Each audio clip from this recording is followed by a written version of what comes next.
Dayu dan teman-teman belajar tentang pekarangan sekolah yang tidak bersih. Di sini ada bacaan, "Aku malu punya pekarangan sekolah yang kotor." Banyak warga sekolah tidak peduli terhadap lingkungan. Banyak siswa membuang sampah sembarangan.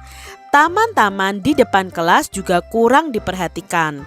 Lingkungan sekolah menjadi kotor dan tidak rapi.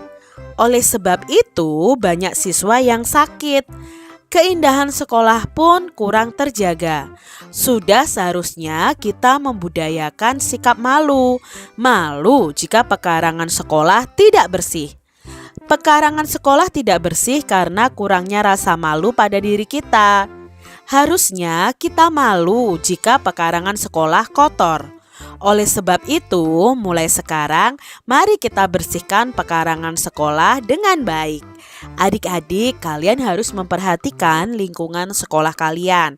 Dari dalam kelas, pekarangan atau halaman sekolah lebih baik supaya tetap bersih, karena dengan kebersihan itu ada kesehatan untuk kita semuanya. Nah, adik-adik juga harus membudayakan sikap malu. Sikap malu terhadap apa? Malu kalau sekolah kita kotor, malu kalau sekolah kita tidak bersih adik-adik. Jadi budayakan hidup bersih dimanapun kalian berada. Adik-adik, perhatikan gambar berikut ini. Ini adalah pekarangan sekolah yang sangat kotor. Ciri pekarangan sekolah yang tidak bersih adalah adanya sampah yang berserakan dan bau, banyak daun yang berserakan, tempat sampah yang berserakan, banyak rumput yang mengganggu dan tidak dipotong. Itu adalah ciri-ciri pekarangan sekolah yang tidak bersih. Nah, pekarangan sekolah yang kotor itu harus segera dibersihkan. Sampah-sampah yang berserakan juga harus disapu. Masih ingatkah kamu dengan tari gerakan menyapu lantai? Pada pembelajaran sebelumnya kita sudah belajar tentang gerakan tari menyapu lantai. Nah, gerakan menyapu dapat membentuk gerakan tari. Adik-adik tentunya masih ingat ya, gerakan menyapu itu menggunakan gerakan kepala, gerakan tangan, dan gerakan kaki. Gerakan kepala bisa menoleh, lalu gerakan tangan mengayun, gerakan kakinya melangkah. Dalam menari ada yang namanya pola lantai. Apa itu pola lantai? Yuk kita pelajari bersama-sama. Nah, pola lantai adalah suatu pola atau posisi penari pada waktu menari adik-adik. Jadi ketika menari supaya tidak monoton itu dilakukan pola lantai. Nah, pola lantai itu bermacam-macam. Contohnya yang pertama adalah pola lantai horizontal. Jadi penarinya itu berjajar ya, dari samping ke samping, dari samping kanan ke samping kiri. Itu pola lantai horizontal. Lalu ada pola lantai vertikal. Nah, pola lantai vertikal ini berjajar penarinya dari depan ke belakang, itu dalam satu garis. Itu pola lantai vertikal.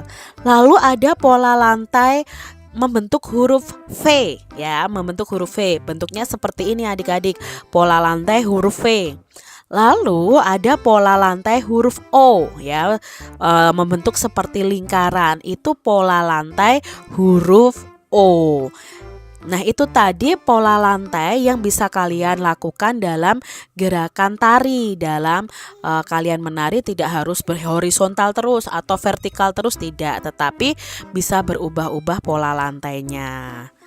Nah, sekarang lakukan gerakan menyapu lantai dalam bentuk tari dengan hitungan. Misal saja ya, 2 kali 8 selang-seling ke arah yang berbeda. Kalian juga bisa membentuk pola lantai ya. Pola lantai horizontal, vertikal, membentuk huruf V, membentuk huruf O, seperti itu. Nah, alat musik yang bisa kalian gunakan untuk pengiring tari itu ada gendang, ada rebana, ada tamborin, ada tifa. Nah, kalian pasti tahu ya, ini termasuk dalam alat musik ritmis tanpa nada atau tanpa melodi. Adik-adik, perhatikan gambar rebana dan gendang.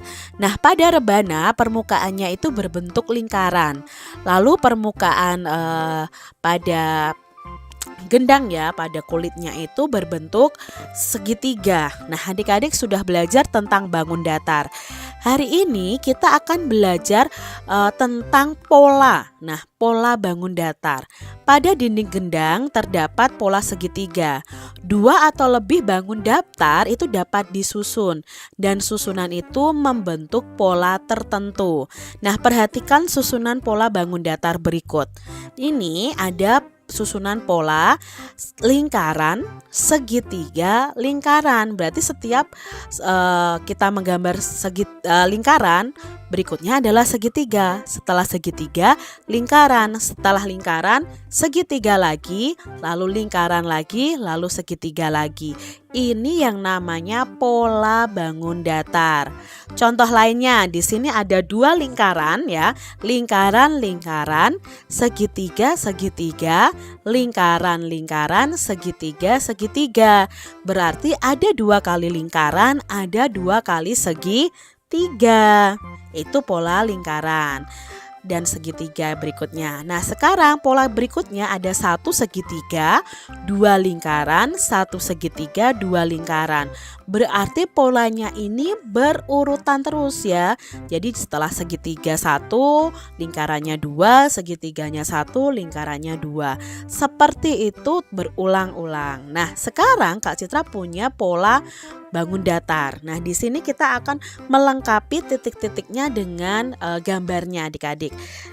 Di pola yang pertama ada 2 lingkaran, 2 segitiga, 2 lingkaran, 2 segitiga. Maka titik-titik ini isinya apa? Ya, isinya adalah 2 lingkaran. Kita lihat pola yang berikutnya.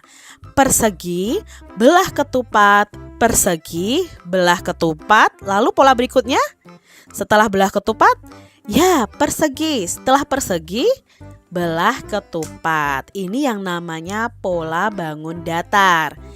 Berikutnya adik-adik, ada belah ketupat, persegi, titik-titik, titik-titik, persegi, belah ketupat, persegi. Nah, perlu kita ketahui bahwa sebelum persegi itu ada 2 belah ketupat. Maka titik-titik di 2 ini yang kosong ini adalah bangun belah ketupat. Itu tadi cara menentukan pola bangun datar.